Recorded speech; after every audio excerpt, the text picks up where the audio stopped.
Hey everyone, welcome back to another episode of Chasing Optimum. I have a great guest here today. I've been wanting to get her on for quite a while now. And Jenna Louise, what's your last? I thought your name was actually Jenna Louise. Yes, socially my name is Jenna Louise, Yes. but my surname is Duros. What do your friends call you? JL or Jen. Okay. Yeah, okay. But yeah, mainly just Jen. Jen? Yeah. Okay, awesome. So we'll call you Jen. Cool. Okay. Let's do it. So I've got there's a couple of different subjects today. Yeah. Mm-hmm. So you're an athlete, number one, I guess. Is that what you mainly do? That's what I mainly did. Okay. And now my athletic abilities transfer into what I do and how I deliver that to the world. Awesome. Yeah. Fantastic. Yeah. A few girls knew you were coming on. Tara, my wife, being one of them. My PA, Ash, and I think one of Tara's friends as well. And they shot through some questions. Great. Love this. Ash wants to know how old you are. I'm 40. You're 40? Yeah, Really? I turned We took 40. a guess. We thought 32, 31. Oh, I love this. So, Well, funny you say that because that's my skin age. Oh, is it? So yeah, I There had you skin go. analysis and they're like, well, you're actually my skin age was 28. So anyway, that's another story for another day. But yeah, I just turned 40 in September. Awesome. Yeah. So And what's your background? So if just fill people in, because you've got a huge social media following. Yes. I want to talk to you about your ability to train. It's extraordinary. But what is your background? okay, gosh, how long have you got? In 5 minutes. Okay. Wow, this is pressure. Because there's a lot of other stuff I want to tackle before. Yeah. Okay. So background in terms of my athletic Were you a gymnast life, or something? Ex-gymnast, yeah. Ex-gymnast, so yeah. I'm naturally very competitive, but everything that I've done has somewhat been solo-based competition. So it's always been me versus me. And I think that's really where I got my competitive edge and my discipline and my resilience to compete against myself and to always better myself in everything that I did. So ex-gymnast, that then transferred into my own style of training. So before social media was a thing, I was quite a cardio bunny. And my partner at the time, he convinced me to go and start training weights, but I didn't want to lose my cardio aspect of it. And so I tried to fuse the two together. And I guess this is what you call now, the buzzword that everyone is saying is hybrid style of training. Right. Is that CrossFit? It's not. I've been trying to work out what you do. So I do it all. You do it all, Yes. right? We'll get into that. But Yeah. One day you're on a bike, next day you're running through bushes. I next always day like to you're be doing ready CrossFit, for anything. Doing comps, yeah. And my brain is wired to the fact that I feel like I need different experiences all the time, and I never plan anything. I just go based off how I feel. Right, love that. Yeah. So it goes against a lot of what people say, but it's something that's always worked for me. And if that works for me, and I'm gonna do that. From hybrid, yeah. Yes. So I've always been quite hybrid in what I do. So being able to tap into different training methodologies, fuse training methodologies together, to piece together what I want to achieve.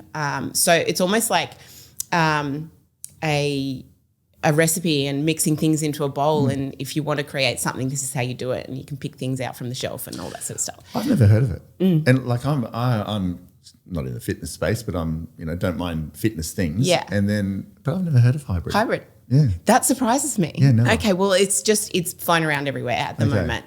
It used to be functional fitness. So functional fitness was always the thing that everyone wanted to do, right? But functional fitness it gives you the functionality to perform your everyday tasks. Yes. Whereas hybrid training, you need that functional base. Hybrid training, then you're able to fuse together additional sport-like elements to be able to, and you can pull from your functional base in order to be able to achieve those things well.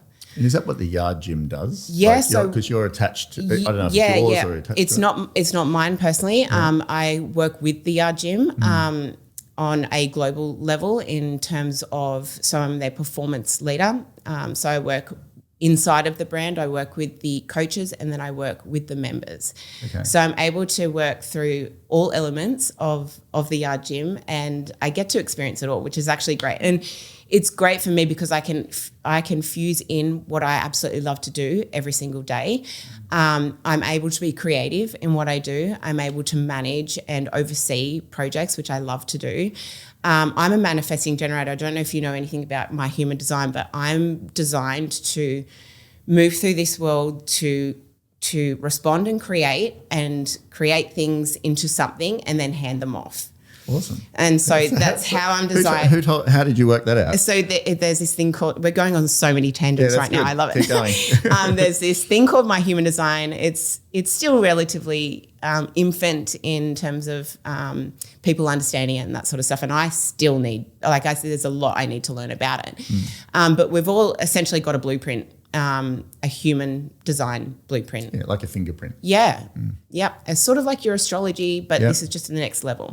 And then there's another level. Is this an energy thing? Is this like an energy signature? Yes, it is. And when I challenge you to find out what your profile design is. I'd love to one day. I'm all for this. There's five profiles. So there's a generator, a manifester, a manifesting generator, a projector, and a reflector. So everyone on this planet is one of those. Okay. And so I'm the fusion of the manifestor and the generator, which is called manifesting generator. And they are designed to, depending on, there's many variables inside of each profile. But then when you dive into it, you sort of get these aha moments where you're like, oh my God, that's why I do this, or that's why I'm designed to do this, and that's why I feel this way when I'm doing that. And so it sort of gives you a bit of clarity on who you are as a human and how you move through this world. I understand. Yeah. I understand. Yeah. So we'll go gymnast. Yes. And then what did you do? So then I, as a result of me doing what I do organically and naturally, social media coming into play, I created a personal Facebook page. Yes. Then I started sharing my stuff across social media. The way I was doing things and the way I was training was so raw and not seen at that stage by, especially for females, no female. Every time I went to the gym, there was no females in the weights room. And I was in at that time, a very small, hardcore gym with like iron plates and all that sort of stuff, like old school. Like Love it. The basement type stuff. Yeah. Yeah. So cool. So I was the one in there like maxing out my lifts, like all of that sort of stuff. What made you go there? So how did this in the weights gym room desire start? It stemmed from my ability to want to always progress and be my best. Again, back to that self-competition. But I also had a partner at the time who was a bodybuilder, loved to lift weights and that sort of stuff. So it was great to be able to have him introduce me into the weights room, give me the confidence that I needed to walk in there in the first place, because it can be such an intimidating place. Especially at that time, there was you walk in, there are all these meatheads, which I love meatheads, and so I instantly felt at home. Like I instantly really did feel at home. And I don't have any drama being around males. I actually think that I get along really well with males, if not better than I do with females. Yeah. It was a question I had for you. So Yeah. if a woman is listening to this and wants to go to the gym, and she's too intimidated or whatever, what's your? I'll go back to where we were, but it's one of the questions I had. Yeah. Someone said to me when you were coming on, ask her if they feel embarrassed or their body might not be. I think there's internal work that you need to do if you're having a response like that. I always love to ask myself if I'm feeling something that is making me question what I want to achieve. I'll question why I'm feeling that way. And so it's really hard. Great answer. To sort of get into the habit of doing this, because it's like, well, I'm asking myself a question. You always have the answer. Yeah. And that is the biggest part of, I guess, living true and authentic and reflective of yourself, is knowing yourself so wholeheartedly. And so if you are questioning what you're about to do or what you want to do and there's something stopping you, ask yourself why. What is bringing up that feeling for me? You'll get an answer, hopefully, and then maybe you might need to ask yourself another question based on that answer. And it does require a deep dive. And I'm not asking you to sit for 20 minutes every time you feel like a handbrake is appearing. But I will say there is internal work, first and foremost, that you potentially need to look into that's making you think that way in the first place. Secondly, override it by just taking action. So just take that step. Yeah. Stay in your lane. Like, don't worry about the peripheral.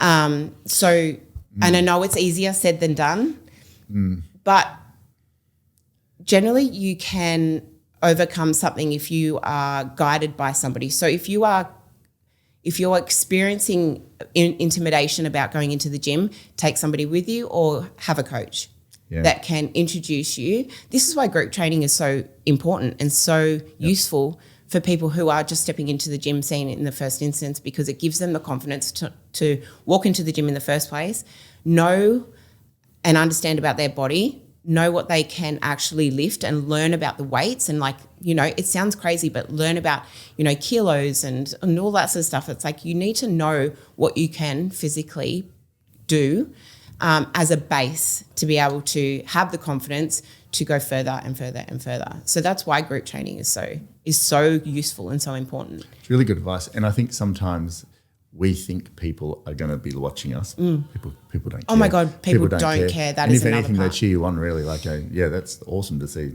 Honestly, people are so self-absorbed and self-obsessed, and that's not a bad thing. I'm not saying that's a bad thing at all. They're not paying attention. But they're not paying attention to you. Yeah, So, 100%. Yeah. So now, like, are you? So you've gone from gymnastics to the started hybrid. sharing my stuff organically on social media. That gave traction to magazine covers, TV appearances. So I was on Ninja Warrior season 1 and 2. I'd always said that, you know, Was that hard? Oh my gosh, incredibly hard. Do you know how easy it is to sit on the couch and say, I can do that? Yeah. And when you're standing up there looking at something that you have to reach that are about 5 to 6 body lengths of you away. How did you go? Really well in season 1. I didn't make it through to the finals or anything like that, but I had an absolute blast. I made history in the sense that I was the first, you know, to be on Ninja Warrior season 1 in Australia, which was so fun. It's amazing. And then season 2, I did not go so well. I went in with an injury preparing for season 2. So I had a glute and hamstring tear, which I tried to hide. And I got through the medical. It definitely did not make it through the first obstacle. So, but it's all very, very available to watch on YouTube. I'm going to watch it. Yeah, it's pretty cool. It was an incredible experience. Were you nervous on the first one, doing that in front of? Absolutely. And there's something to be said around, like, how you overcome your nerves and how you just go about it anyway. I'm a big believer in discomfort equals growth, and I like to push myself into things that make me feel extremely uncomfortable. So that was just one of them, because I know that was going to produce that growth and just get me to the next, you know, level of myself. Is that what you tell yourself? Is that what you tell yourself when you've got to do, you know, compete or you got to do something? You're just like, you're looking at the other side of the discomfort. And that does not mean at all that I'm not nervous or I'm about to shit myself. It's not that I tried to hide my nerves. I just try to overcome them by pretending that I feel better than I do. Yeah. So I try to instill a different head talk in that sense and a different pattern of thinking. And from that, I feel the switch from nerves and like heartbeat to, oh my God, my personality, here we are. I sort of land in a new place, and then it opens up, I don't know, this level of calmness about me. I understand. Because once you start doing something, you sort of get into it a bit as well. It's just doing it. You just have to. There's no other way for me to describe it, but you just literally have to take that first step, and it's that action that creates the next level of what's next, like calmness. Yes, and I want to talk to you about social media, but can we keep Yeah. going with the hybrid and then? Yep. And so what for TV appearances, so then I Yep. was on Ninja Warrior. I then appeared on Ultimate Tag, which was somewhat like a gladiator. I don't know if you've ever heard about it, but it's like parkour basically. Oh, yeah. And so I was the pro tagger on Ultimate Tag. So if you think about gladiators, I was a gladiator. Gee. So Were you just good at these things, or like? No, you have to become good. But the way I've always trained allowed me to already be well prepared. Yeah. Okay. And so when stuff like this comes up, I then train specifically for it. So did you then, apply for it, or did they come get you? No, they came to me, and so did Gladiators. So then I appeared on Gladiators, but it didn't eventuate the way that it was supposed to eventuate. Yeah. But still, I lived out my childhood dream about being on Gladiators because I'd always dreamt that. But now I forgot what I was going to say. Yeah, you went to the parkour type thing. What was it called? And so specifically training for, so the way I used to train the way I train allows me to spear off and then focus on areas that, I potentially want to focus on. So even bobsled, I got a shot in doing Olympic bobsled. Bobsledding as well. Bobsled. What the hell? So they approached me about being on a brakeswoman on their Olympic bobsled team. Yeah. What was that like? I never actually got in the sled, which sucked, but I trained a year for it and it was such incredible, focused, dialed-in training. I absolutely loved it. And I love the science behind training for sports. And then as a result of that, I couldn't, that didn't eventuate because COVID happened. Okay. Then from there, I then got approached for sprint cycling. Yeah, I see you're a cyclist. Yeah, so now I'm a long-distance cyclist. Yeah. But that came as a result of training for sprint cycling. And I didn't do that because then I needed knee surgery. And so I couldn't make the Olympic team in the sprint cycling. So, my gosh, I've been given 3 shots at the Olympics, gymnastics, bobsled and sprint cycling. None of them have eventuated, but that's okay. But you're doing all right anyway, so that's fine. But I've been able to experience so many different types of training methodologies and just experiences in general. Like oh my gosh, I love my training so much, but I love the dynamic of what I'm able to achieve through my training. It seems like, let's go to the training part, because if people follow you on social media, you're always training. Yeah. Like every day. Yeah. Or sitting in the sun. Yes. They're 2 completely different topics, but yes, they fuse together really, really well. And then on Sundays you do the run and then you go down to the sand hills. Dunes. Sand dunes and things like that.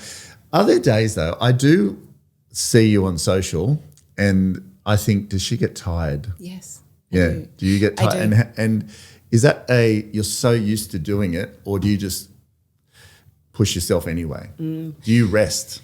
So talk us through this. Yeah, I'm in a bit of a transition phase at the moment. I've had about 100 of those in my life. Yeah, so have I. Keep going. So have I. But I have always been very hard and resilient. But now I see with the hard comes the soft. Yeah. And how they complement one another. So I have been leaning more into my feminine, which is something very new to me, because I've always driven from my masculine in everything that I do. That's your competitive side. Yes, yes, definitely. Which you obviously really enjoy. I love it. And, all my life I've had people tell me I need to be more feminine and I need to be more this or more that. But I'm like, I really love this aspect of who I am. It's gotten me to where I am now. And for me, where I am now, the hard and the soft is combining together really nicely. And so what does it mean though? So, as in with the hard and the soft? The feminine, what does that mean? Like taking it easier or like what is that? What does that mean? More in tune with how I'm feeling at any given time. So I do a lot of internal work. I do a lot of self-check-in. I am fueled by how I feel. And it's not just, I feel tired, so I'm not going to do something. That's very surface level. It's, I feel tired, but why do I feel tired? Oh, that's right, because I haven't had a rest day in 16 days, for instance. Yeah. So what am I going to do? I'm going to have some active recovery. I'm going to do things that are going to be, put my nervous system back in alignment. I'm going to go and spend some time outside. For me. What does active recovery mean? Active recovery could be a walk. It could be, something that's, not taking you to zone 5 or even out of zone 2 training, more so nervous system regulation type stuff. Yes. So for me, that's being outside, going for a walk. So does that mean you're listening more to your body now? Is that Definitely. that's it? I even went to the extremes and it's extreme for me, to remove my implant out of my arm. So I've always been on birth control. So now I'm not on birth control. I want to make sure that I can feel everything, that I sense everything. I've spoken to you about gut health before. Yes. I'm still experiencing a lot of gut health. So that was another reason why I took out my implant, because I want to regulate hormones. I just want to come back to my body. Awesome. And I've always been in my body in that sense, but this is a different level of self-awareness and self-connection that is just so beautiful. And as a female, I think we've got such superpowers that I am so excited to be tapping into now. Yep. And I feel like I really do. I've always had superpowers, and, spiritually I've had superpowers. I've been able to sense a lot of things, and my intuition is really very capable. And so I feel like this is that last piece that, of the puzzle that I needed to, put in its place. Well, we're always evolving. So you just probably got to that part where you're just evolving into the next gen. Exactly. And I always say I'll never get there. There's no finish line. The process is forever. We're continuously learning, always evolving. Yes. And so for me, there's never a finish line. It's just what my expansion into right now. Yeah, 100%. So tell me about your actually, Ash has a question before I forget. Menstrual cycles and exercising. Does it affect you? Yes. What? And so this is all things that it's not really my thing. I'm no expert in this field right now. What about you personally? But Does me it affect personally, you? And how do you manage it? I 6 months ago removed my implant and I'm already starting to feel the effects of what that means inside of my training. So the week leading into my my cycle, or into the bleed phase, for instance, I'm feeling like I'm questioning why I'm feeling like super energetic and oh my God, I have these superpowers. Where are they coming from?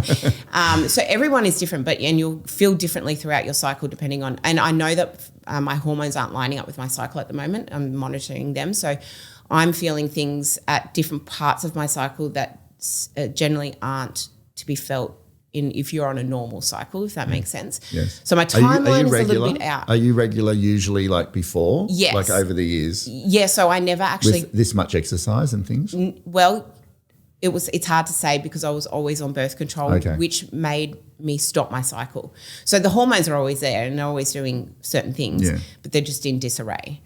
So now this is my focus on getting my hormones back in check, putting my cycle back on the right timeline and those sorts of things. So I'm really just in the learning phase and grasping what each phase of the cycle means for my training, but also what that means for my fasting, because I'm a faster.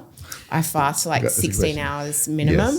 Yes. And that's purely based around I perform best when I'm in a fasted state. So I get majority of my training done in the morning, but also I get majority of my work done in the first half of the day.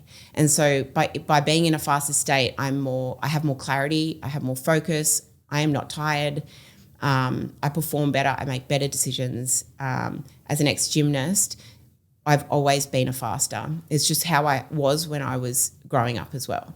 So you stop eating at 6 or something, 5, 6? In the evening. I'm trying to push it earlier because I'm an early bedtime. Like my sleep is everything to me. So I love to go to bed. If I'm wrapping up by 7:30, that's perfect for me. So I'm trying to push my feeding window a little bit earlier so that maybe my last meal is about 6 o'clock, but right now it's probably around 7:30, which is not ideal because then I'll go to bed I'm pushing my bedtime back. I try to be... daylight savings has anything to do with that? Mine just went all whacked out when that happened. Yeah, I have to try and adjust. So I try and adjust just like as you would if you're going overseas and you're trying to adjust with, to align your circadian rhythm and all that sort of stuff. Yeah. So adjustment is another element of, the resilience mindset that I love to keep. Yeah.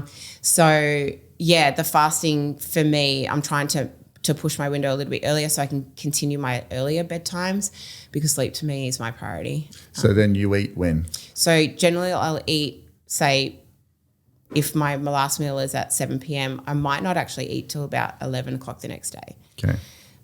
Maybe even longer. Honestly, I don't have any like strict boundaries around. If I eat at 9 o'clock, fine, in the morning. If I eat at 9 o'clock in the morning and I don't reach that 16 hours, so fine. I'm not attached to it. It's just purely based around how I feel. If I'm hungry, I'll eat. And if I'm not, I won't. What do you eat? So I'll try and break my fast on protein. So I'll have like a protein shake first. Ideally, I prefer to break my fast on, protein and fats, but they're not always, I don't always prepare myself that well. So maybe just like yogurt with protein, like protein yogurt and like a Weet-Bix or something like that. Yes. Just mix it all in. And then lunch, and what's your day so generally look like? my first meal is practically my lunch. So that's like my first meal. Yes. So I don't call them by meals. Like I don't call them by like breakfast, lunch, dinner. I call them by meal 1, meal 2. So generally my meal 1 is my breakfast or my lunch around lunchtime. And then When you're ready. my second meal is my dinner. Yes. But in between I'll have, I might have another protein shake. I'll have a greens smoothie or something like that. And then I'll have like a yogurt or, it's different all of the time based off where I am and what my schedule is. So you're pretty free flowing with that. Yeah. Yeah. Wow. Yeah. And I don't count calories. I don't count macros. I come from an eating disorder background. So I had bulimia for about 10 years. Did you? I did. So focusing on numbers. Was that because you wanted to be thinner, or like why did you do that? What was going on there? Yeah, look, it's such, and I every time I talk about this, it's such a gray area for me. It's very like smoky, like it's hard to see exactly what the reason was. Thought processes were around it, but knowing that when I was in it, it was an ongoing cycle. It was just a loop over loop over loop. Sure. It's a constant negotiation, like a battle to and forth, like will I, won't I, will I, won't I, don't do this, do that. Like it's constant, like it's having an angel and a devil on your shoulder. And they're just constant bickering. How old You're just were you stuck when in the that middle. started? I think I sort of wrapped up the disorderly eating around, say, 25. Yeah, wow. Yeah, Okay. so early days, early adulthood. I think there's definitely something to be said in an element of control, for sure, because I always like to be in control. I mean, always in the past like to be in control. Now I'm more allowing and free-flowing, and just what will be. Which is a beautiful state to be in, actually. So beautiful. Much easier. Yeah, so much easier. Yeah.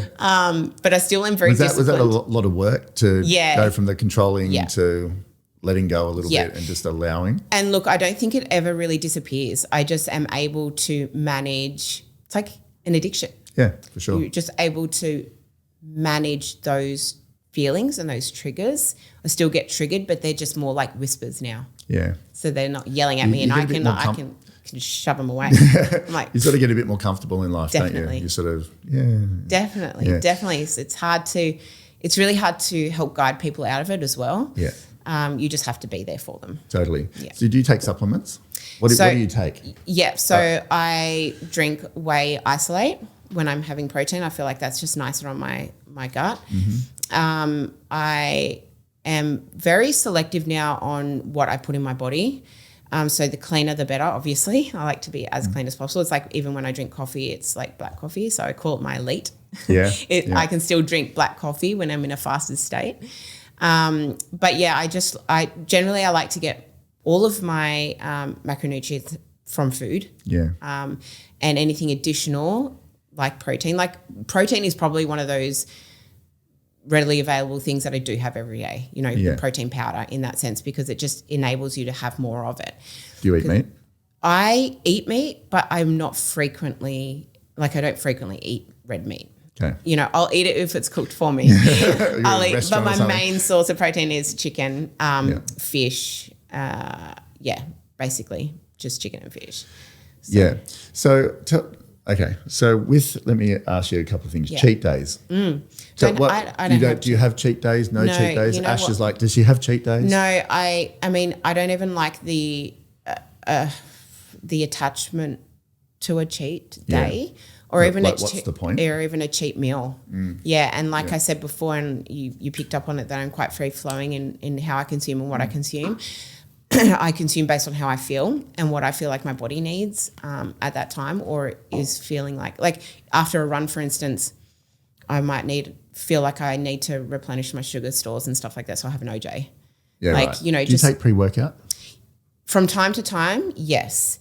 And generally those times are before like a massive, say on Saturdays, we do like big community sessions that are like high energy, like high excitement. Like it's just such a good energy in that room that we call them paydays or game day sessions, and you're in a community working in teams and you just like bashing out as much as you can, basically. It's like full froth, mate. You work up, so like if people aren't following it, you need to follow Jen, because you work up some serious sweat, Jen. I like really every day. Do you know what? It's I've only relentless. It's so bad. Like where is all that I don't that know energy, how that sweat, that's like, whoa.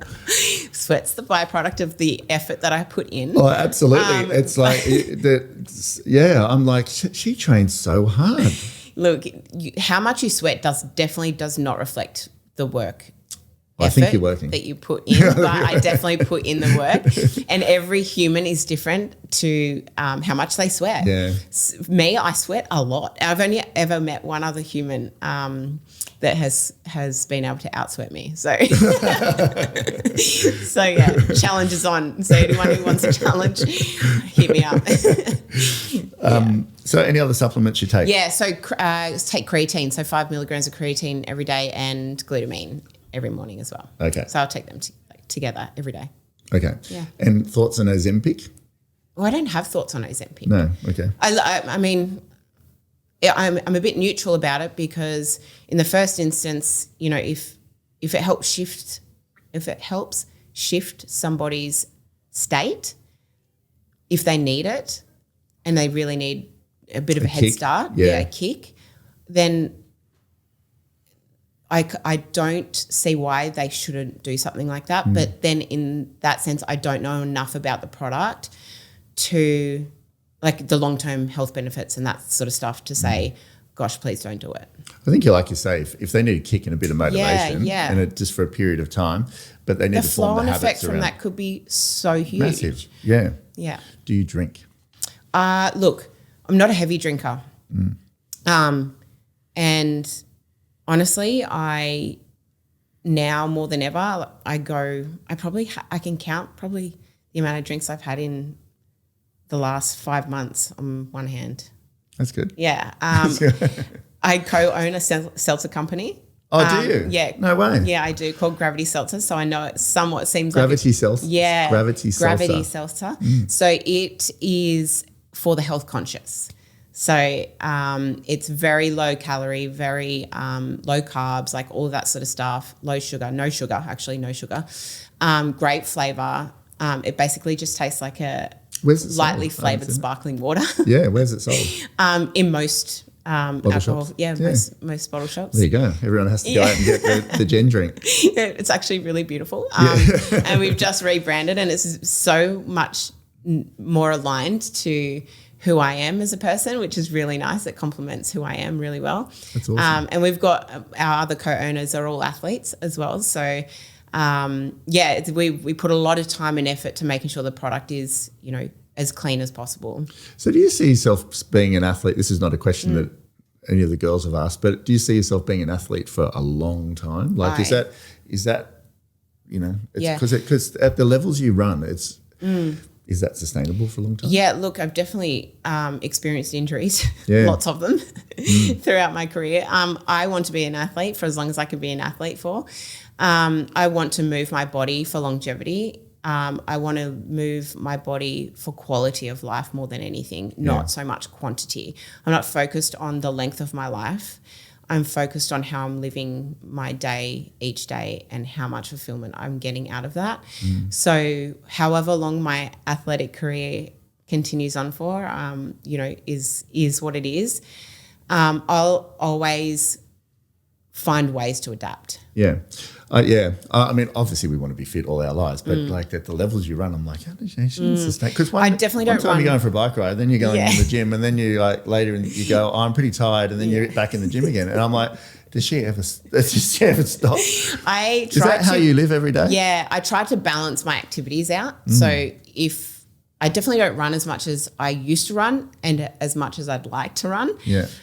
Running for me is not, I don't run for pace. I don't run for fitness. I don't run for any other reason but for how it makes me feel. I am much slower these days than I used to be because I've taken the focus off pace. I've taken the focus off getting somewhere in that sense to being present in my run. Because when I'm out on my run, this sounds so crazy, but when I'm out in my element on my trails by myself, something in my mind opens up. It allows me to be, firstly, so much more creative. So many ideas come to me when I'm out on my run. I approach, my thoughts are, I'm basically in awe of everything around me. Like nature just speaks to me out there. Well, I think it was last week you were running. Yeah. And you're like running. Most people go, and you go, look, listen, the birds. And you were like talking into the camera going, just listen to the birds. No. And I'm like, she's listening to the birds. You're like, you literally, like people don't listen. Yeah. There is so much, and that also comes down to, being in a meditative state. That's what the run does for me. That's what being on a Stairmaster does for me. But even more so, being outside, that's the element that's the feeling that I am engulfed with when I'm out there, and I can't help but hear these sounds anymore. I can't help but see what's right in front of me. I can't, like, I'll look through where I think people stop looking. Yeah. What do you tell yourself? Because there must be days you just don't want to do it. There has to be some days where few and far between. Yeah. Yeah. So what do you tell yourself to? Because most people let themselves off too easy. Yes. They just go, oh, no, I'm a bit tired today. Yeah. What do you tell yourself? It depends on where I'm at. If I do really need a rest day, I say they're few and far between, because what training does for me mentally, physically and emotionally gives me the rest that I need, if in a really strange way. If I need a rest day, I'll just take myself outside. And generally when I do that, I'm walking, and I'll force myself not to run. So they're the things that I tell myself. You'll I'm compromising. You'll pull the gear down a bit. Yes. But you'll still do something. Because I know that as a result of not breaking out into a run, that tomorrow I'll be able to perform better. Okay. And tomorrow I'll be able to be a better version of myself, more capable version of myself, and a more healed version of myself in many forms. But you don't let yourself off still, because you'll just change the. No. So instead of I'll never spend a full day in bed. Exactly. Yeah. You won't just sit there and watch TV. You'll be like, let's go do something, but just more modified state. Yep. And I'll be able to, like, I can definitely sit and watch TV, but I'll allow myself a portion of my day to do that. Yeah. Do you work all day? Yes. Like, how do you work? Yeah. What is your work? So right now I'm actually working nearly full-time, practically full-time. Take one day out of that with the yard gym. Okay. And because we're in such an incredible growth phase at the moment, looks like an awesome facility. It's unreal. Yeah. Like it is nice people too, by the looks of it. Yeah. Oh my gosh. I'm so lucky to work with the people I work with, but I'm also very honored to be able to share myself and my passion and how I move and my networking. I'm so lucky to be able to share that with so many people across the globe. Yeah. Working with the yard complements what I do and my passion and my purpose in life. How did that come about? Did they just approach you, or did you just train there? Like how did that I've worked with so many reputable and global brands over my career in the fitness industry. From when I was an ex-gymnast to now, I've been able to work with so many different types of brands, like Gold's Gym. I was an ambassador for Gold's Gym. Oh, really? First female ambassador for Gold's Gym in Australia. Oh. Was flown over to see Arnie get inducted into the Hall of Fame there for the 50th anniversary. I was ambassador for F45, won their first playoffs. I was the first female playoffs winner. Like I've done a lot of things with brands and reputable brands in my career. This is really different because I've been able to fuse who I am as a person into the brand and my passion around life into the brand as well. So that came about from when I left Canberra 3 and a bit years ago now. I worked with a company in Canberra who was also national brand, Club Lime, Hit Republic, Viva Leisure. Viva Leisure is an umbrella company of Club Lime, Hit Republic, Ground Up, like a bunch of different gyms. Yeah. So I worked heavily with them while I was in Canberra, and I could literally have any gym whenever I wanted, and they were beautiful looking spaces. And so when I left Canberra, I was like, oh my gosh, I need a place to train, to create content, to be alone and train alone, but also be a part of a community. And so I did what I do really well and go on Instagram and go for a hard search. I use Instagram like websites, these days. Sure. And so I went to full deep dive into, the best gyms around the Shire. And of course the Yard Gym came up. And at that point there was only one of them.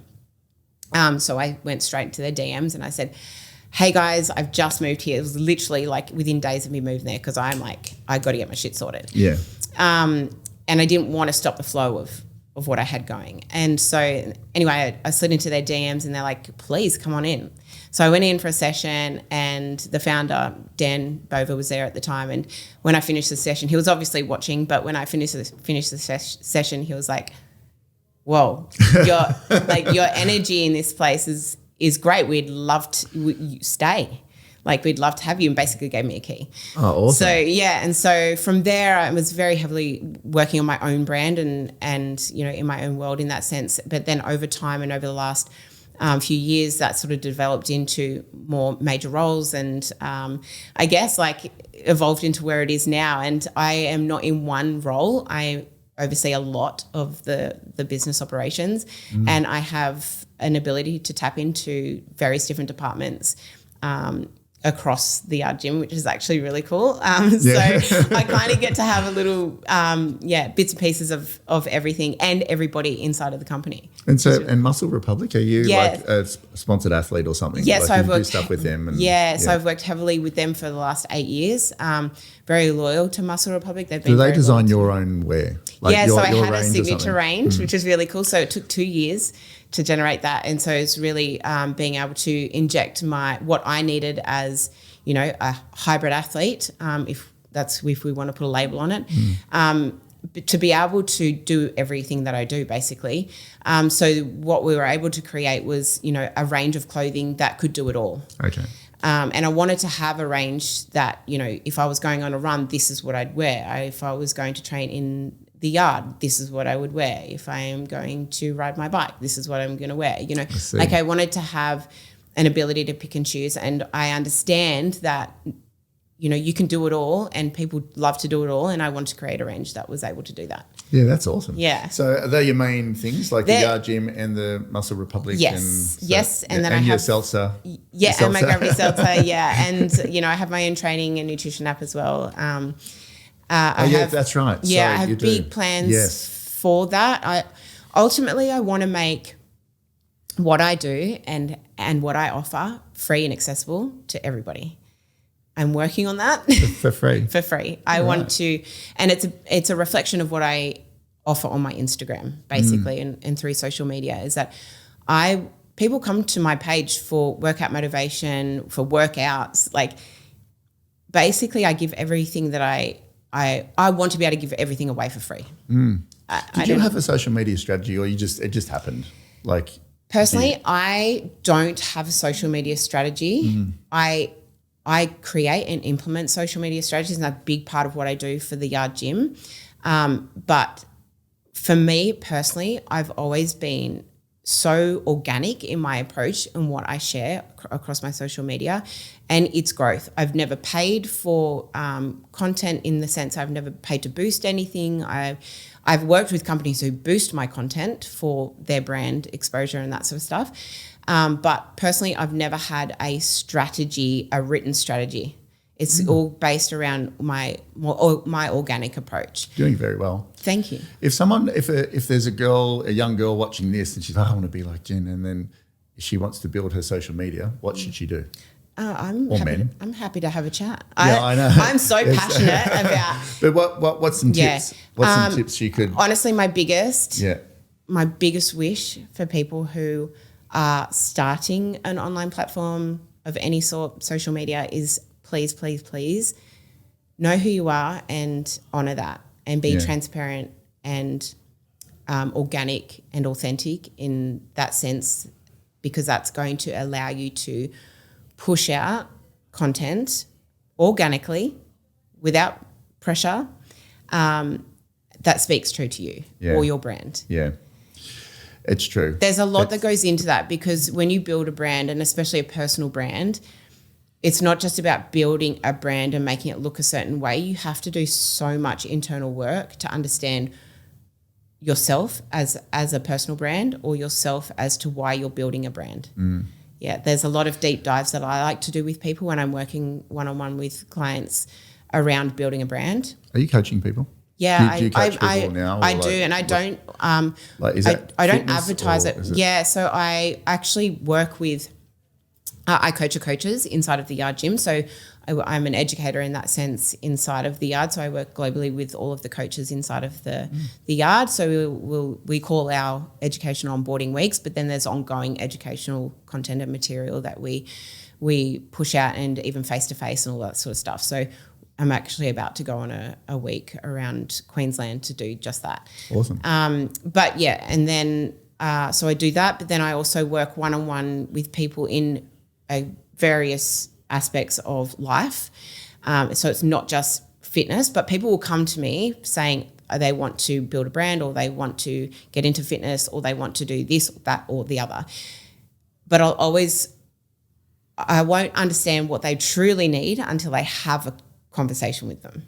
Yeah. And then we get to what they actually need. See if there's so you have to be nimble in that sense. And so it's really hard for me to advertise a service like that, because not only does that take out my, the authenticity of that. I like when people come to me organically. That's how I feel like I work best with people, is if somebody is drawn to me energetically, and then they reach out and ask, hey, I want to do this. And then we have a conversation and we figure out, actually, this is what we need to do in order to get you to here. You seem like a very real person. I am. Yeah. I believe I am. No, you do. I think you would to shy away from anything, whether it was money driven or whatever, just for the sake of it. Just if it feels that's the real way you should go, or the real connection with somebody, you will do that. Yeah, it can work against me a lot. But why? I mean, financially. Oh yeah. Yeah. I was thinking then when you're saying you just want to give everything to everyone, I'm like, and that's why I say I'm working on that. Yeah. Because do you have a problem with money? Like as in the relationship with money? No, like is it just I'm not great is it with just not important? No, it's not that it's not important, because I feel like money can get you things that, can make you feel nice and that sort of stuff for a period of time. But for me, my value lays in experience and fulfillment. Yeah. So while it would be amazing to have a lot of money, I currently don't have a lot of money. Yeah. I would like to have it, but right now my focus is on living a true, purposeful life. Do you feel it will just come naturally with how you improve and help people? Yeah. Is that sort of where your I definitely thoughts are believe that I can. I need to do a lot of work in the financial aspect of running a business and that sort of stuff. But I can't stand it. Yeah, I get it. Like I cannot stand it. Like it's not my strong suit. I was never great at maths in school. Yeah.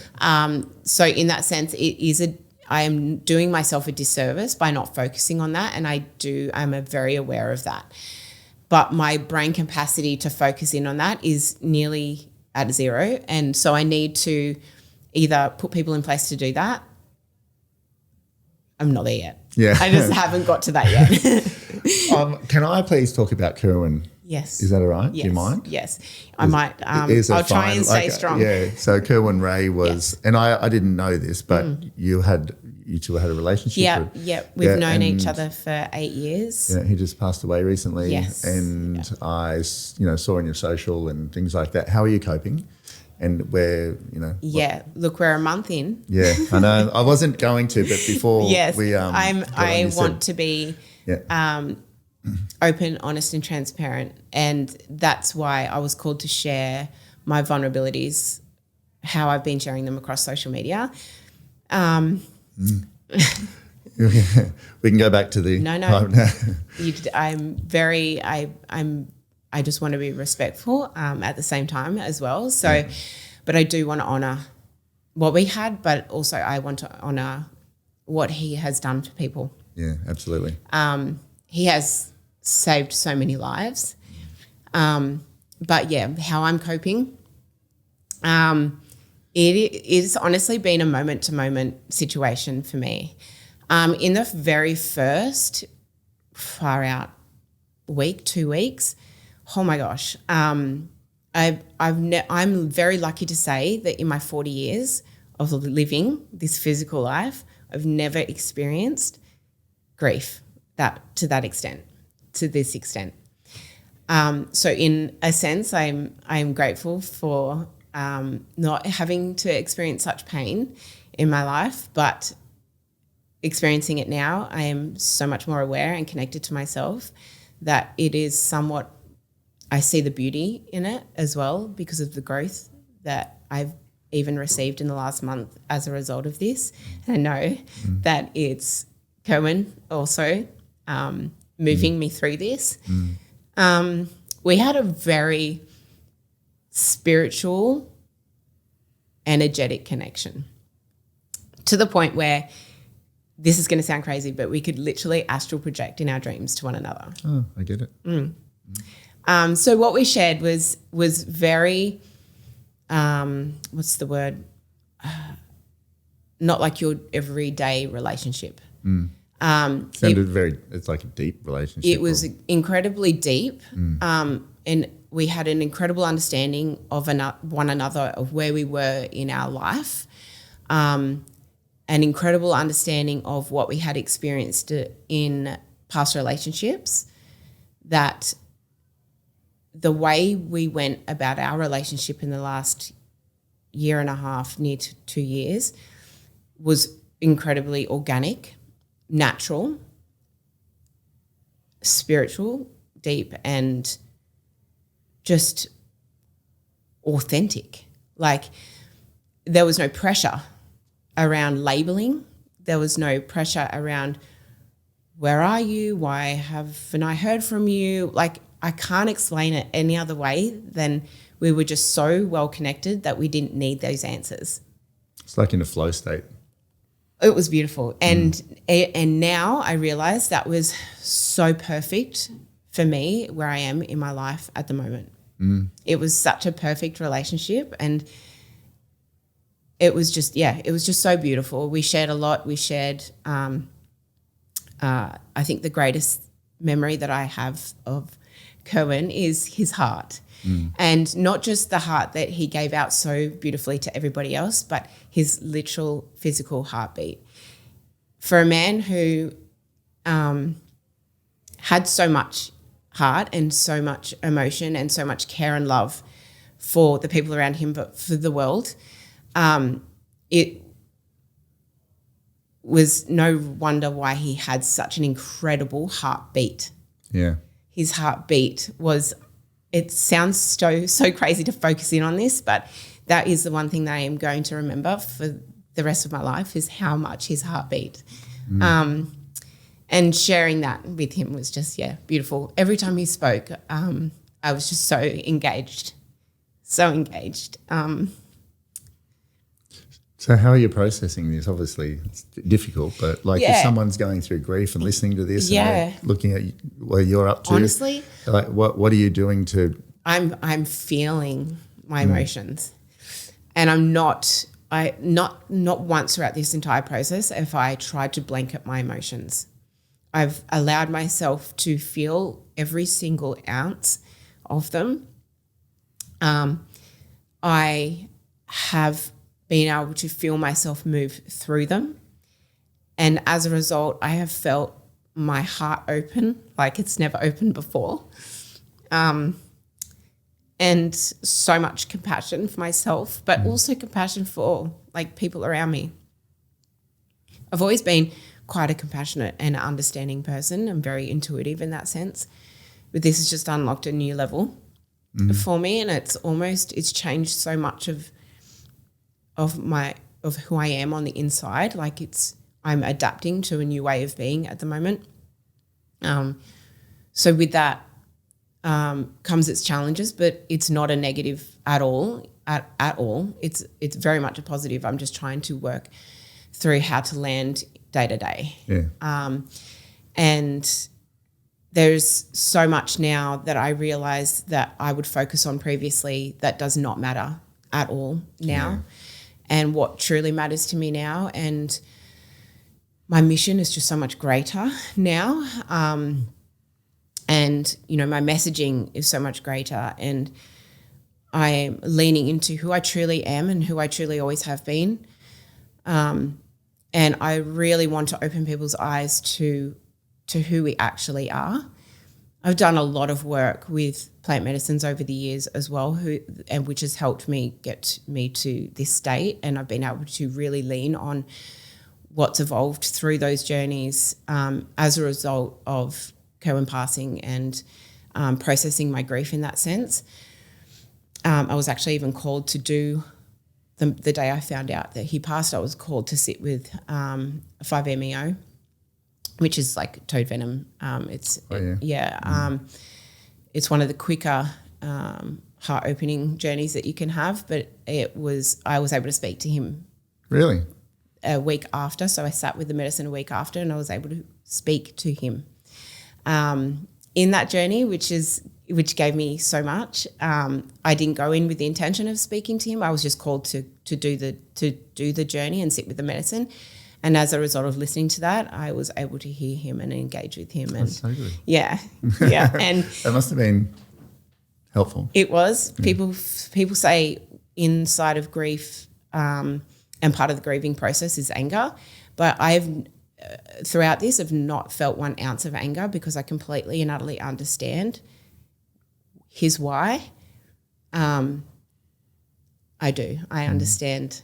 There was no anger in, I'm sad. I'm sad that he's no longer here, but he's closer than ever before. And he even joked about that when I spoke to him, he's like, now you really can't get rid of me. And he asked to stay with me. And of course I said yes. Oh, that's so good. So I just know he's with me all the time. So he's closer than he ever has been. You talk to him all the time? Yeah. Every day. Can you hear him? Yeah. Yeah. I believe you. I not so much. No. I more so much see him. Oh, really? Well, so not visually see his physical being, but I sense his being. I sense his energy. We are one. We are one. We are everything. I am you, you are me. And when we really connect into the energy of who we are, you can really sense that. But it's not until I feel like I've explored breath work and deep breath work did I realize the power in knowing that we are one, and how to be really truly compassionate to everything and everyone around us. That is so good. Yeah. So I could talk a long time about that, but we'll move on to breath work. Yeah. And I want to know, do you do breath work normally? Yes. And what's your advice around it? Different forms of breath work. Yeah. Can you talk us through that? So there's so many different types of breath work. Yeah. What do you do? For various different reasons. But every morning I'll do like 30 deep and aggressive inhales. And at the top of that 30, I'll hold my breath for as long as possible. And then once I release, I sit in that beautiful state of release as long as I can. It's not really pressured or forced. It's just a beautiful, I don't want this to end type non-breathing experience. I think you know what I mean. I do. And at a minimum, and do you do that in the sun or? Yeah, outside. Outside. Yeah. If I can't get to the beach, I'm just out on the balcony at the first light. So I'll do at a minimum 3 rounds of that. And then if I want to have an experience, if I want to, go into that more deep DMT type breath work experience, I'll do I'll put the eye mask on. I'll go into I don't know if you've ever heard of 9D breath work. No. Oh my gosh, it's going to blow your mind. Is it? Yeah, you got to do it. I need to do it. Headphones on, and the sound that goes through, and then they have like messaging in it, binaural beats and all that sort of stuff, frequencies that play all of these sounds that happen without you even knowing that they're happening. Subliminal stuff that is really there that you can't really specifically hear, but they'll talk you through the process, and there's just waves, and it's amazing. I have to look into that. I'm all for that stuff. It is unreal. But sometimes the most profound breathwork that I've done are the oh my gosh, it's left my brain, but it's the slower, softer, non-aggressive breath work, but it takes you a little bit deeper, and I find that opens up my pineal gland. And when do you do that? So I generally wait till the end of the day, right before I go to bed, and I won't do it every night. I might do it once a fortnight. Just when you feel like it. Just when I feel like it, I'll be called to do those ones. And it's not because I want to get anything out of it. It's just I know that I needed it, that my body's asking for it. Yeah. I'm like, the beauty that comes from that. It's like everything's white. Everything just opens up and you're like, oh my gosh, do people know this exists? Like this is just like insane what you get out of it. It's just, oh my gosh, so beautiful. And hot and cold therapy? Because I built my sauna based on, you went to a recovery centre one day. Oh my gosh, that's right. Yes. And I built my sauna based on what you're in this ice bath here and then the sauna. So tell me about your... Okay, so I haven't done a lot of cold therapy over the last, say, six-ish, if I could get my words out, months, purely because I... had my knee doctor, because I've had knee surgery before. He said that the cold water therapy for my knee when it's in a bad state is not good. So just to do more hot therapy rather than the cold. Yeah. So contrast therapy is what I really love, like the toing and froing of going from hot to cold, obviously. Yes. But I also love the discipline and the resilient mindset that you have to have when you come to the cold plunge. Yeah. Like I love that. Like I'm a sucker for punishment. So, I love to put myself in uncomfortable situations. My motto is discomfort equals growth. And so, in that sense, I love the two combined, but I definitely lean more towards the sauna. Okay. For sure. Do you do it daily? Sure. I wish I could do it daily. I don't have my own sauna, unlike some. And when I'm in a sauna, I prefer private sauna because I like to lie down and I meditate. Yeah, so sure. I really don't like communal saunas because, first of all, I love talking to people, but my intention for my sauna is to switch off and to meditate and to go within. Like, honestly, I don't want to talk to people. I talk to people every minute of my day. For sure. And I love it. But, there's time for me too. Absolutely. So, and that's my time. Ash wants to know, do you do cryotherapy? Oh, I have done before, yes. Yep. I've definitely done cryo, but I feel like you have to be really consistent in order to see its benefits. So like minimum 3 times a week. Okay. And that can be really expensive for people as well. I've worked collaboratively with companies that have enabled me to go visit them once a week or whatever, but I just haven't done it consistently enough to see the benefits from it. If someone wants a booty really quickly, what do they do? Good luck. You really need to lay a solid foundation and do the work. Be prepared to do the work. Like nothing comes easily in that sense. Like you have to. Best exercise for booty then? There's not one. There's not one. In my opinion, if you were going to go and do a glute workout? What's your top 3? I like more functional type strength building where you can actually feel it deep to the muscle basically, because our glute muscles are so like big, but they're also very deep in there. They're quite hard to get to. Also knowing how to prime them in order to feel them in the first instance. So it really comes around to priming, doing a lot of priming. So the warm up portion of so there's a warm up, then there's a primer, and then there's the workout, if that makes sense. So they should all feed into one another. If you don't do the warm-up and the priming, then you're not going to make best use of your glute workout. What's a priming exercise? A priming exercise could be like, it's more time under tension. Okay. It's more mind to muscle in that sense. It's slower.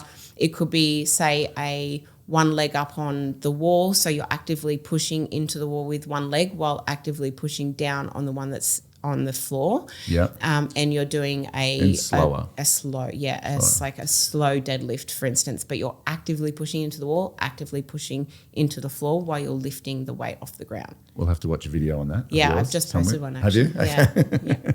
Yeah. Do you train mums? Not specifically, I train everybody. Everyone? Yeah, but not specifically mums, but I'm very, when I do work one-on-one with people, like that's the way I prefer to work with them, is one-on-one. So I don't just train this person. I don't just train that person. I find out the route to what they want to achieve, and then we work from there. And your social life, like being such a focused individual, do you have a social life? I do. Like, what do you, like, how do you fit that in? Look, at a lot of my social, I'm lucky that, a lot of my social work, my social life is incorporated in my work, because I get to get around to so many different sites. I get to get around to so many different locations. I travel so much. I meet so many people.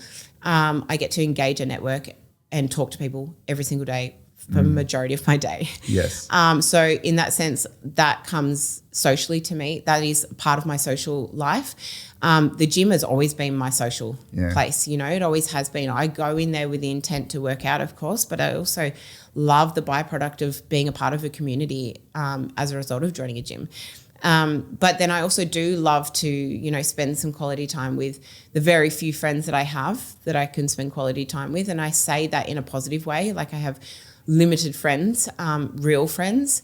And those who are my friends, I love so, so much. And you can just sit with them without saying a word, and you know that is a quality, true, beautiful friend. They're the ones that I really do cherish. I also love to go home. So back to Canberra. I'm actually going there after this. So I'm actually really excited to see my mum, to see my nieces, and family is big. Even though I have a very small family, family is very big for me. And they're a part of my social life. I love spending time with my mum, and even she could be a bit blasé, but at the same time, I'm like, I just love that about her. And, I love her husband, and like, he's like my dad. And, my nieces, I hang out with my nieces like I hang out with my friends, and hanging out with my nieces is like unlocking my inner child. Like, I live for that with them, like playing with them, and they're 12 and 9, going on 12 and 9. And honestly, every year of their life, oh my gosh, it's just been so special for me to watch them grow. Do you want kids yourself? I don't want children. No. I mean, I've always never say never. Yeah. This was a big learning thing for me. My previous marriages, because I've been married twice, were very heavily pushing me to have children. And I knew deep within that wasn't, at that stage, wasn't for me. So that formed a big basis around why we couldn't continue on in our relationships, because there was no way I was going to let them live their life when they wanted children without children. So, you have to. Was that hard if you love the person and you Yes. just didn't want to go that way? Is that absolutely very difficult? Absolutely. And I'm not sure that they would have ever seen it that way. They definitely didn't see it that way at the time. Yeah.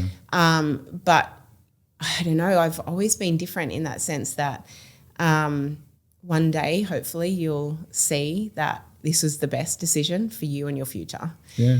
And ultimately for me, because it's very raw to me, the way my mum was brought up. I have a half brother, and I only got to know him when I was early adult, because she gave him up for adoption when he was 4.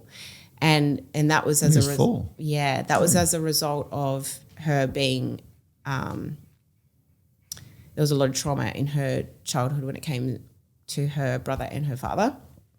And so she had a boy, and she didn't know how to connect with him the way that she knew that she needed to connect with her child. So she had to make a very difficult decision to give him his best life and put him up for adoption. Gee. Yeah, so I think there's a lot of work.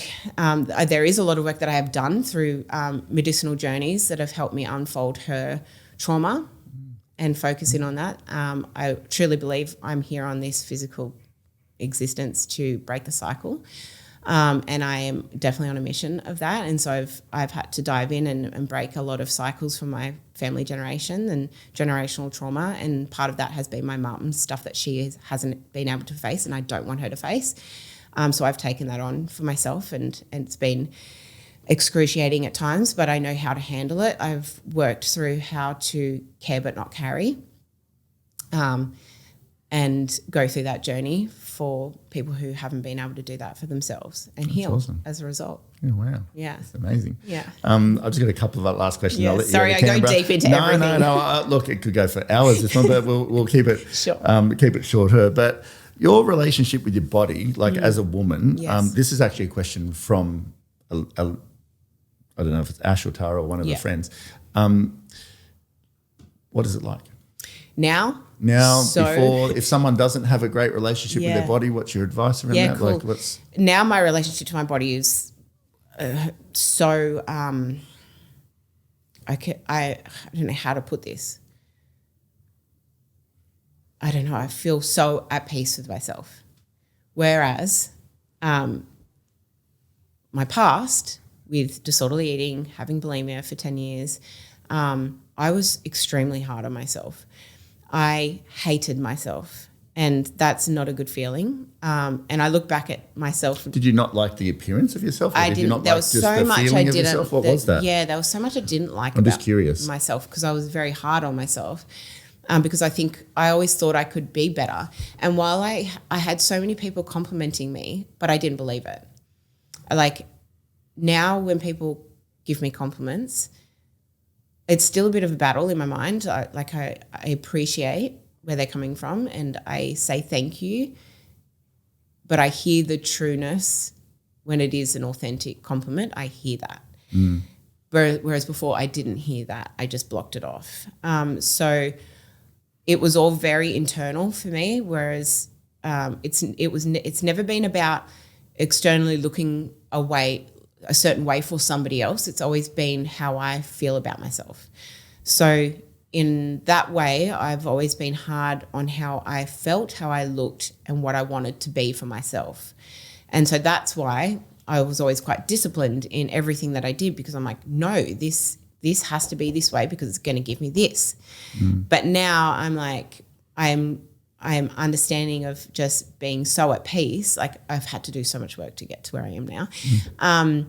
But I would have to say advice around that would be, honestly, the greatest thing you could learn about yourself is about yourself. So to turn inwards and to sit and hear.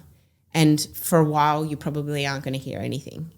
But I promise you, if you give yourself the time every day or when you're called to do it, could be multiple times a day, to sit with yourself and with no external things happening.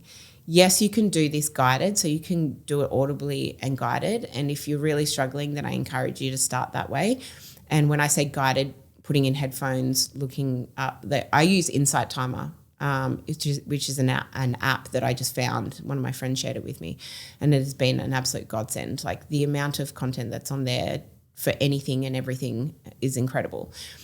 So you don't necessarily have to look for anything. You just wait till something lands and listen to that. And then the deeper you'll go into your soul to find out certain things. So it's just seriously just starts with starting. And it's like I always say, just start with something, because you're going to go down a rabbit hole and then you're going to spear off. And I do it when I listen to podcasts. I'll listen to a podcast and I'll be interested in that guest, so I'll go down their rabbit hole. And then all of a sudden I've gone down so many different pathways that I've just learnt so many different things just from that one initial podcast that I listened to. Well, that's why you're here. Thank you. From your social media. And someone actually just sent me your thing one day about gut health. Yeah. There you go.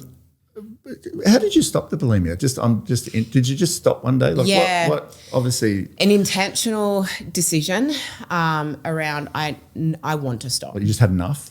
I had enough. Yeah. Like I had enough with the negotiating. I was so exhausted.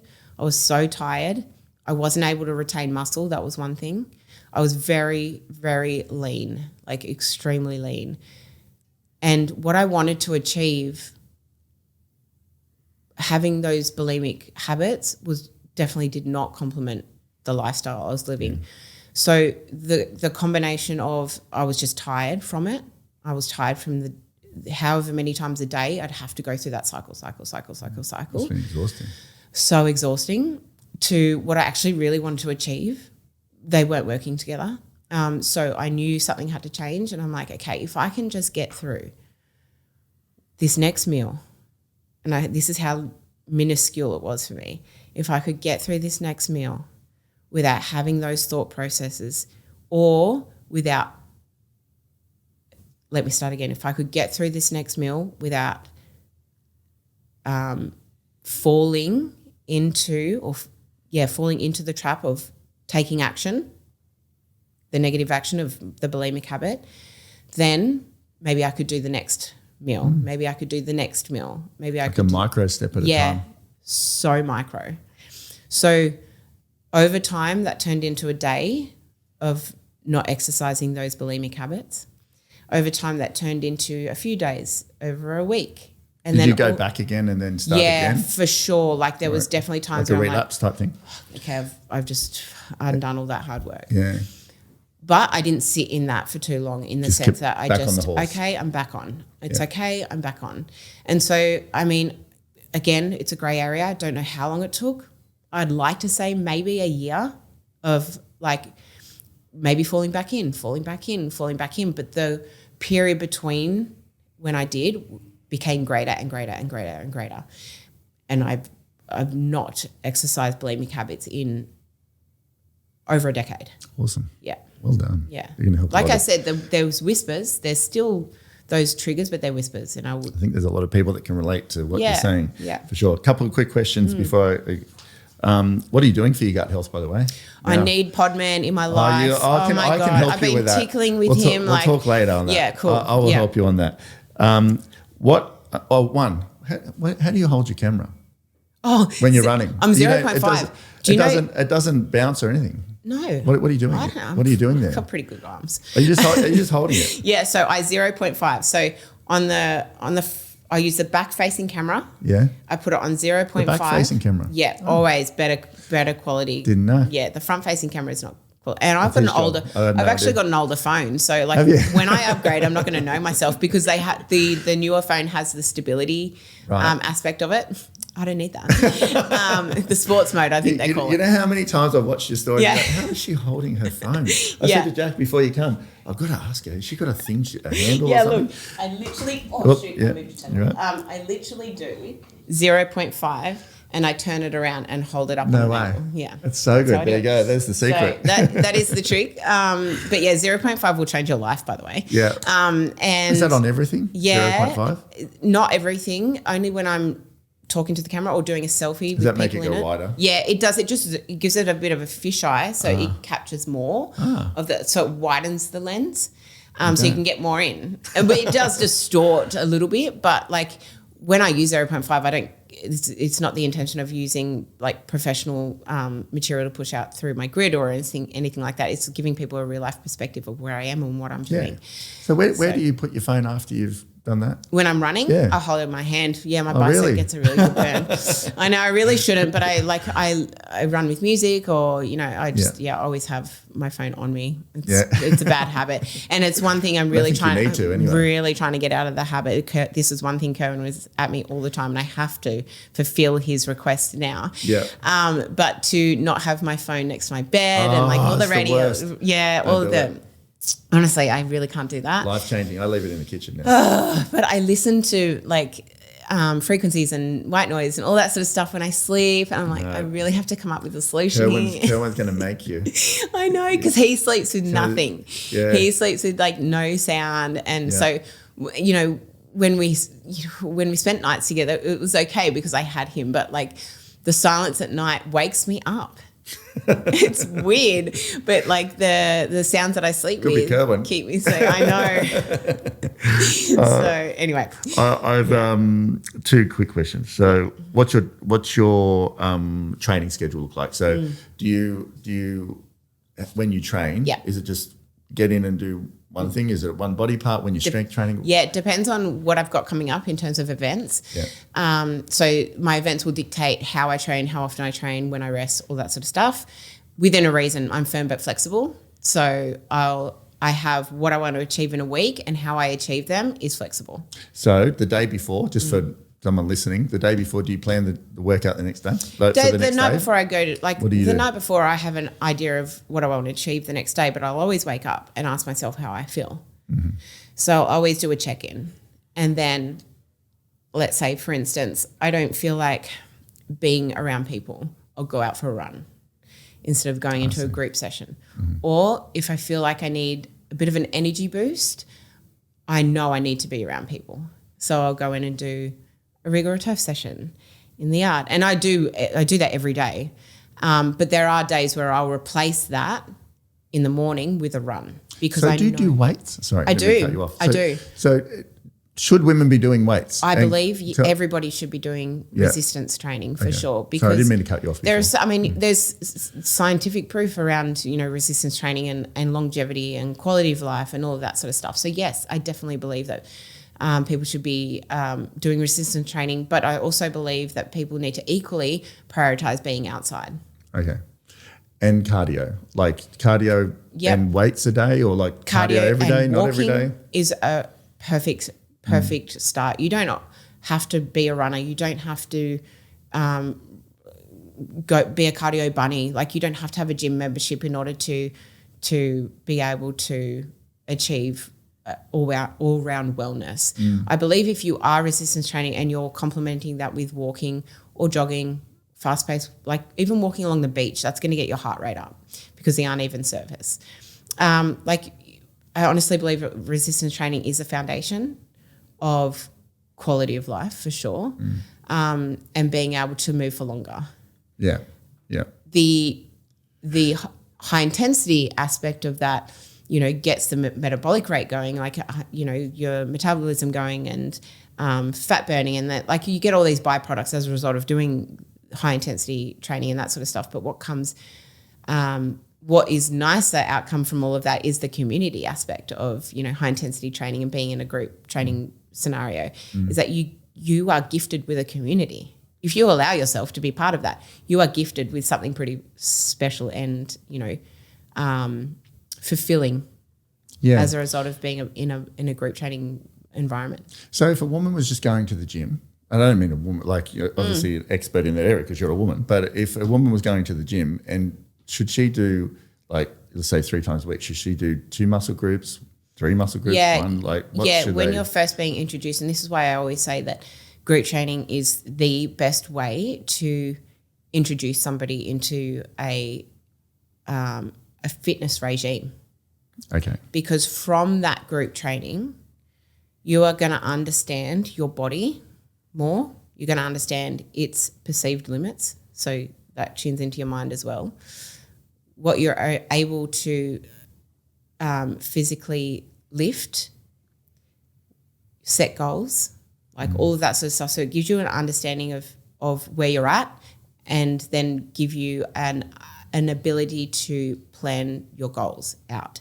And from there, as a result of being in a group training scenario, you're able to then go, okay, well, I understand my body now more, and this is where I think I'm going to be able to achieve better results is if I take 2 days a week to go and hit an upper and a lower body at a gym, where I can now walk in feeling confident that I know what I'm able to lift and how machines work, and how weight and resistance training can complement what I do in the outside world. Understand. That's a really good point. Last question. What's the future for you? Yeah. Like I said, I want to be able to give my expertise and my experience and, everything that I do away for free and accessible, make that accessible for everybody. How I'm able to achieve that, I'm not yet sure, but that is my ultimate goal. You've done everything else in life, I'm sure you will. Yeah, but I truly do want to open up people's awareness, and this is outside of fitness. Like, this is more than just fitness. Fitness is an element to being able to achieve an open state of mind. and a deeper connection within. But I really do want to help people understand themselves, understand their place and where they're currently at and in the world. And I truly want to help people heal from the inside out. And to do that, I think you really need to understand yourself. Yeah. I am no expert in any qualified field in that sense, but I am an expert in my experience and a knowing of who we are as in this physical existence. Yeah. And I feel like I have a really, really great ability to share energy, read energy, and really engage with people on a deeper level. I think you're going to do some pretty amazing things, Jen. Thank you. That's my gut feel.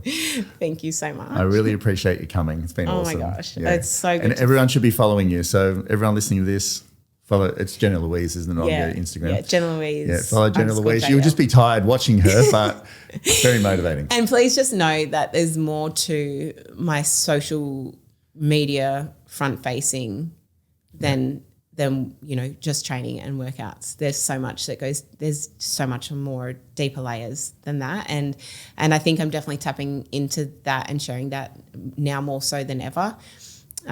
It's just I've been gifted the time to do that now. Absolutely. Yeah. Well, I'm enjoying watching you, and having met you today, there's a lot I didn't know. So thanks for coming. Thank you so much. I honestly appreciate you so much, and it's so good to finally meet you in person. Thanks, Jen. Thank you.